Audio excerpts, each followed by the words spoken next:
Doğrusu artık oturmuş bir algı var. Genel olarak kamuoyunda da, yazan çizenlerde de, siyasi aktörlerde de işin devlet tarafını, Devlet Bahçeli, işin hükümet iktidar tarafını ise Erdoğan temsil ediyor diyorlar. Peki bunların ayrı noktalarda durduklarına dair de önemli iddialar var. Sen de öyle mi düşünüyorsun? Ayrı noktalarda duruyorlar mı? Gerçekten aralarında bir sürece bakış açısı itibariyle farklılıklar mı var? Yani açıkçası çekişmeli bir ittifaktan söz edebiliriz. Bunu görebiliyoruz. Devlet Bahçeli devletin BK'sı üzerinden tezlerini gerekçelendiriyor. Yani bu sürece dahil söyledikleri başından beri işte bölgesel gelişmelerden kaynaklı olarak bir aciliyetle hızlı adımların atılması gerektiğine ilişkin ifadeler kullanıyor ve burada yer yerde AKP'yi böyle atıl kalmakla eleştirdiği biçiminde anlayabileceğimiz çıkışlar da yaptı Devlet Bahçeli. Hatta yazılar yazıldı MHP'ye yakın gazetelerde. Ancak tabii bir yandan da üzerine birleştikleri bir nokta var. Burada ama diğer taraftan şunu da görebiliyoruz.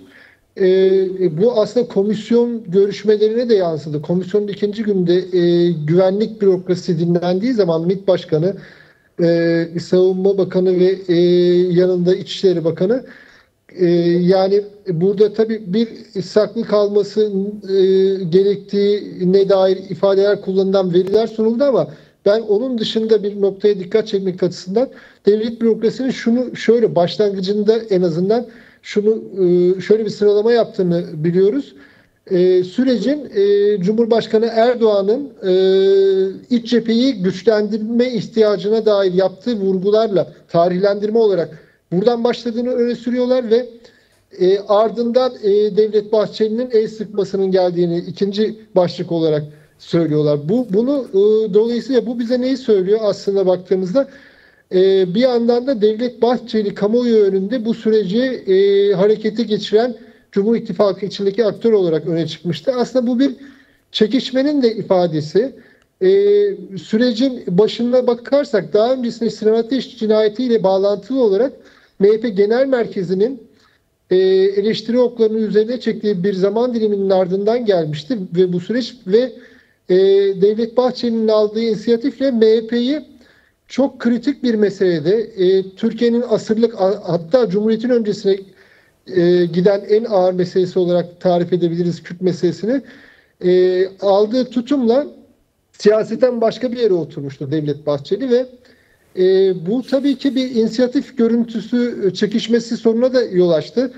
Çünkü Erdoğan hep yani bir yana sürecin içinde yani dışında olduğunu ifade edecek açıklamalar yapmadı ama örneğin 12 Temmuz'a kadar silah bırakma ilk silah imha töreninin hemen ardından yaptığı açıklamada açık bir biçimde sahiplenmiş oldu. Ondan önceki sahiplenmeleri biraz daha geri düzeydeydi. Evet. Dolayısıyla şunu söyleyebiliriz. Cumhur İttifakı'nın iki aktörü arasında çekişmeli bir durum var.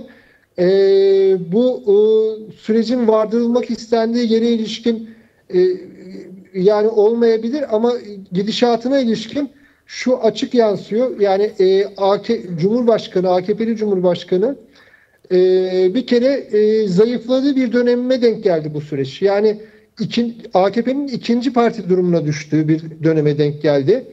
Ve açıkçası burada çelişki gibi görünen ve Bahçeli'nin de yer uyarı olarak gündem ettiği CHP'ye ilişkin 19 Mart 18 Mart'ta başlayan peki onları konuşmadan önce en son belediye başkanı buyurun. Onları konuşmadan önce çünkü CHP'yi biraz geniş konuşalım. Bu sürecin temel bileşenlerinden biri ama bugün kulislere yansıyan bir bilgi basında da yer aldı, takip etmişsindir. Devlet Bahçeli kendisini ziyaret edenlere açık bir şekilde Erdoğan'a kızgın olduğunu söylüyor. Yani bunun nedenlerini çok ayrıntılı bir biçimde yazmasalar da özellikle sürecin gidişatıyla ilgili AKP'nin kendi öznel koşullarını düşünerek meseleyi ağırdan aldığına dair ifadeler kullandığı da belirtiliyor. Bu konuyla ilgili ne dersin? Yani kulislerde bunlar konuşulduğuna göre önümüzdeki günlerde bunların daha açıktan konuşulması mümkün mü? Yani açık, ben de okudum o kulis bilgisini. Yani ya elbette açıkçası şuraya kadar açık bir süreçteyiz. Nihayetinde MHP'nin daha önce de yaptığı gibi yani ülkeyi seçime götürme şeyi var, limiti var ve burada yani böyle bir ihtimal karşısında AKP'nin kaybetme ihtimali güçlü olan bir iktidar var AKP açısından bakıldığında. MHP açısından durum öyle değil. Yani daha hani burada ikinci ortak durumunda. Dolayısıyla bu ihtimal hala var ve açıkçası AKP kanadından şunu göremeyişimizin ben MHP'de biraz rahatsızlık yarattığını düşünüyorum.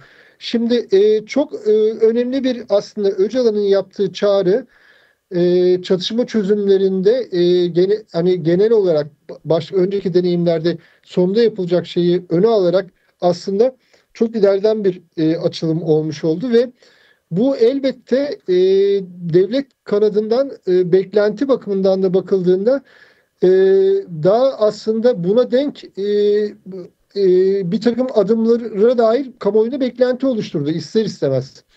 Ve buna uygun bir çerçeve göremedik. En son hani Mehmet Uçum'un yazdığı yazıya da bakıldığında bu komisyona aslında Mehmet Uçum'un bir de açıkçası Cumhurbaşkanı ile sarayla çelişmeyi göze alabilecek kadar kendi kişisel görüşlerini ifade etmeyeceğini bilerek de konuşmak lazım. Yani orada ifade edilenin çok büyük oranda aslında Erdoğan'ın fikirleriyle yani %100'e yakın oranda aslında örtüştüğünü varsayabiliriz. Bu bize ne söylüyor? İşte yasal düzenlemeler yapılması. Bu aslında komisyonuna yapılan açıklamalarda da yansımıştı. Yani silah bırakma süreci, silah imha sürecinden sonra devam eden süreci takiben bunun hukuki altyapısı. Uçumla ilgili şunu sorayım. Yani son yazısında geçici bir süreç yasasından söz ediyor. Evet. Yani deyim yerindeyse bu süreci bitirinceye kadar bir yasamız olsun. Ondan sonra eskisiyle gideriz diyor. Yani bu bir anlamda mevcut tek kişiye bağlı sistemin aynen korunması ve sadece bu sürece özgü bir yasa, süreç bitince de tamamlanacak bir yasa. Yani bu 100 yıllık Kürt sorununu çözecek bir yasa yaklaşımı değil. Tabii ki değil. Orada tabii şöyle yapıyormuş gibi bir edayla da ifade etmiş.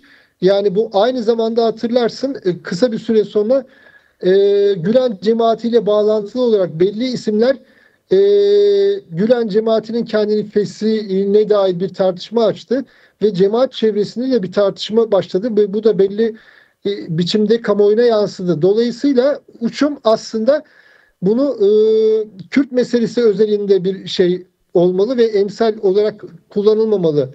Sanki onu ima ediyormuş gibi yansıtıldı. Ama dediğin gibi tabii ki bu ağırlığı tartacak bir şey değil o öne sürülen. Ve açıkçası bu muhalefete bırakılıyor. Yani şimdi yani bir silah bırakma sürecini takiben bir takım düzenlemelerin olacağı, bunun PKK'nın yönetici kadrosu dışındaki kesimlerden başlayarak olacağına ilişkin bir şey oluşturuluyor. Ama onun dışında meselenin aslında yani bugün Ahlat'ta da Cumhurbaşkanı'nın konuşmasına bakıyoruz. Son düzlükteyiz dediği şey var. Bir yandan da işte tuzaklara düşmeden adımlar atıyoruz demiş. Şimdi bu ne söylüyor bize? Yani ve kendisinin de ifadesi hep hani terörsüz Türkiye. Şimdi böyle olunca bu beklentinin yani dediği gibi asırlık bir mesela ve onu da Osmanlı boyutuyla daha da aşan bir mesele olarak ele aldığımızda buna ilişkin hani pozitif barışa doğru ya demokratik çözüm adımlarıyla bunun desteklenmesine ilişkin kamuoyunda bir beklenti var. Komisyonda da zaten muhalefetin varlık ve tartışma zemini de bunun üzerinden şekilleniyor. Evet. Talepler, oraya muhalefet bir dizi önerilerde bulundu. Yani orada yapılan konuşmalar var. Komisyonda dinlenen insanlar var. son şeyde örneğin bakıldığında 5. oturumda Barış annesinin ana dilinde kendini ifade etmesi ne izin verilmedi, ama diğer taraftan yaptığı vurguya bakıldığında aslında barış tartışmalarında o Numan Kurtulmuş hani evlatları değil silahları gömelim boyutuna zoom yaptı, ama aslında daha önemli vurgu var. O bence hani değeri zaten söyleniyordu. Biz çok öldük Türkçe. Yani siz Kürtçe ana dilinde ifadesini engelliyorsunuz. O sizin dilinizde öyle bir laf ediyor ki. Şimdi arama motorlarına Kürt meselesi, barış anneleri yazın. Artık o sürekli çıkacaktır. Yani Türkçe olarak ifade ettiği vurgu. Bu neyi söylüyor bize? Yani artık belli bir şeyi istinap haddini aştığını söylüyor. Barış annesinin vurgusu. Dolayısıyla buna uygun bir karşılık talebidir o vurgular. Ve dolayısıyla şimdi bu ne söylüyor? Yani Cumhurbaşkanı'nın yani çizdiği sınırların dışında bir çözüm talebi var. Yani bu mesele zaten iktidar bunu terörsüz Türkiye çerçevesinde açmaya çalıştı ve muhalefetin müdahalesiyle bu genişledi. Yani bir barış kavramını içerecek kadar genişlememiş olsa da bir demokratik kavram, demokrasi ve dayanışma gibi kavramlara doğru genişlemiş olması bile muhalefetin müdahalesiyle olduğunu hatırlarsak, bu bize şunu söylüyor. Yani iktidarın hazırlığı dışında muhalefeti aslında bundan sonraki sürecin devamında da muhalefet güçlerinin barışın kazanılması bakımından mücadele etmesi gerektiğini söylüyor. Yani komisyon içinde de komisyon dışında da. Peki buradan CHP'ye geçelim. Biraz önce CHP'ye dönük bir şeyler söyledin ama biraz daha geniş konuşalım istiyorum. Çünkü öyle bir algı var ki sonuçta CHP'ye dönük bu operasyonlar, 19 Mart'ta başlayan operasyonlar aynı zamanda süreci tıkayan etkenlerden biri olarak da görülüyor. Önemli bir etken olarak görülüyor. Sen bu olguyu nasıl değerlendiriyorsun? Gerçekten CHP'de iki arada bir derede gidiyor. Yani sonuç itibariyle Özgür Özel komisyonda kalacağız diyor ama tabanımızda baskı yapıyor. Ne işiniz var orada diyerek de bir anlamda bir başka siyasete de yönelebileceklerini gösteriyor. Bunu nasıl değerlendirmek lazım? Evet. Açıkçası ben şöyle düşünüyorum. Bu 19 Mart'tan sonra oluşan kitle mücadelesinin Saraçhane ve Saraçhane dışındaki mücadelenin CHP'yi de ileri bir noktaya doğru, CHP merkezini Türkiye'nin barış talebiyle, barış ihtiyacıyla, demokrasi ihtiyacının, yani iktidarın bütün baskıladığı alanlara ilişkin halk kesimlerinin taleplerinde muhalefete yan yana durma sorumluluğu yüklediğini, bu kitlelerin bu kadar yoğunluklu olarak karşısında yer almasının ben CHP merkezinin böyle bir sonuç çıkardığını düşünüyorum ve bunu örneğin ben Saraçhane dışında Şişli mitingini de, kayyum atanan yer biliyorsun. Evet. Şişli mitingini de izledim. Orada Özgür Özel daha ileriden bir şeyle hani Kürt meselesine sahiplenen ifadeler kullanmıştı. Ve bunu da son derece önemli buluyorum. Aslında bakıldığında parlamenter muhalefet açısından, yani parlamento dışı güçler dışında da parlamenter muhalefet bakımından CHP özelinde bakarsak aslında ciddi manada çözüme dönük bir duruş göstermeleri kıymetli ve bunu DEM Genel Merkezi açısından da, yani Nevroz'da da örneğin ben Ahmet Nevroz'unu da izlemiştim. Orada DEM Parti eş başkanlarının yaptıkları, yani CHP'ye ilişkin bu operasyonların süreci sabote etme potansiyeli taşıdığı, yani tehlikesi taşıdığına ilişkin ifadeler kullandılar. Ve aynı yerde de durmaya devam ediyor DEM Genel Merkezi. Ben bunu da çok kıymetli buluyorum.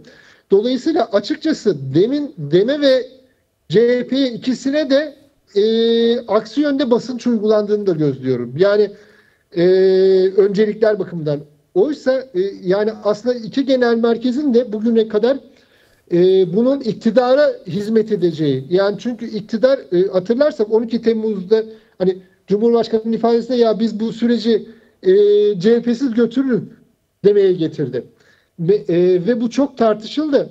Ve DEM Parti doğrudan, zaten DEM Parti yöneticileri ya bu oluşturulan şey müzakere süreci ne ilişkin bir süreçten bahsediliyor. Yoksa herkesin çizgisi ortada diye Dem'den de açıklamalar geldi. Dolayısıyla ben muhalefetin Türkiye'nin barış ihtiyacı ve demokrasi ihtiyacı bakımından yan yana durmasının önemli olduğunu düşünüyorum ve açıkçası iktidar açısından da böyle bir problem var. Yani şimdi şu bir zayıflıktır aslında. Yani gelinen noktaya bakalım. Aslında çok tarihi bir, yani Öcalan'ın açtığı makas çok tarihi bir makas. Evet. Başka bir yerden bir denklem açtı aslında. Şimdi bakıldığında daha kayyumlarla ilgili bile iktidarın esneme pozisyonuna girememesi gerçekten, yani işte yeni operasyonlarla Beyoğlu, ya burada kent rantında ısrar eden, kendi ve çevresi bağlaşıkları açısından da bir iktidar görüyoruz ve esneyince de kaybedeceğini düşünen bir iktidar görüyoruz. Yani ikinci parti durumuna düşmüş. Ben esnersem zayıflarım gibi bir şey. MHP'nin böyle bir kaygısı olmadığı için sonuç olarak hani koalisyon ortağı, ittifak ortağı ve Türkiye'yi seçime götürse oradan da bir puan kazanabilir. Yani kendisi açısından bakıldığında. Evet. Ama iktidar açısından öyle bir durum yok. İktidar da açıkçası MHP bunu çok hissettirdiği için Devlet Bahçeli, ben son çıkan, en son biliyorsun bu makine kimya endüstrisi eski yönetim kurulu başkanı ile ilgili gene Bahçeli'ye yakın, onunla ilgili gözaltı haberi. Tam onu soracağım ben de. Yani gazetesinde. Bahçeli bir yandan evet kaygı parti olarak taşımıyor. Sonuçta baştan da dediğimiz gibi bir şekliyle devletin bekası açısından meseleye yaklaşıp oradan siyaset üretiyor ama tam bu aşamada MHP'ye dönük de operasyonlar başladı. Yani hiç aynen. olmaz İşte denilen şeyler, üstelik Devlet Bahçeli ülküdaşım, dava arkadaşım dedi, o insanları sahiplendi. Bu ne anlama geliyor? İşte, aynen. O da bence şu anlama geliyor. Şimdi bu nasıl bir fotoğraf ortaya çıkarmıştı Bahçeli'nin yaptığı vurgular? Ya burada devleti Devlet Bahçeli temsil ediyor ve AKP'de gidicidir yönlü tartışmalar da başlamıştı. Ve Bahçeli Türkiye'yi erken seçime de götürebilir gibi tartışmalar başlamıştı. Burada açıkçası AKP kendi medyasında kullanarak ve emniyet güvenlik bürokrasisi ve yargı üzerindeki nüfusunu da kullanarak, yani devlet içindeki nüfusun da kendinde olduğunu söylemek bakımından ve orada bir ayar veriyor MHP'ye aslında. Bunu ben sonuna kadar yani çok ileri düzeyde kanıtacağı kanaatinde değilim. Yani MHP'nin böyle res çekip bir erken seçime ilişkin ifadelerde bulunacak da tabii burada ince bir makas var ama şimdi bu limiti zorladığını görüyoruz AKP'nin. Yani burada güç bende. Aynı komisyonda işte devlet bürokrasisinin komisyonun ikinci günündeki konuşmalarında, yani Sayın Cumhurbaşkanı'nın şeyiyle başladığı bu süreç diye ifade ettiklerine ilişkin onu tamamlayan bir tutum görüyoruz. Yani yargının, emniyetin ve iktidar medyasının yaptığı, yani MHP'ye ilişkin yaptığı kuşatma ve yargı üzerinden düello, bilek güreşinde açıkçası MHP'ye böyle bir senin iplerin benim elimde demeye getiren bir AKP iradesi ifade edilmiş oluyor. Ama bunlar tabii bunların da bir risk taşıdığını görmek lazım. Yani açıkçası yani hepimiz hani MHP'nin de tarihini bildiğimiz için MHP'nin bunu devletin bekası bakımından bir pozisyon aldığını zaten analiz ediyoruz. Ama burada da açıkçası bir sıkışma var. Burada belki Fehim şunu da ifade ederek tamamlamak lazım. Buyurun. Ben MHP açıkçası iktidarın böyle çok hani çerçevesini gördüğü bir plan içinde yürümediğini, sınırları olduğunu, sınırlarının ona sancılar yaşattığını, yani hatta şöyle düşünelim, hani bağlarken mesela SDG ile ilgili bir operasyon baskısı gündemde tuttu iktidar. Ama şunu da gördük. Şimdi orada bir konferans yapıldı 8 Ağustos'ta.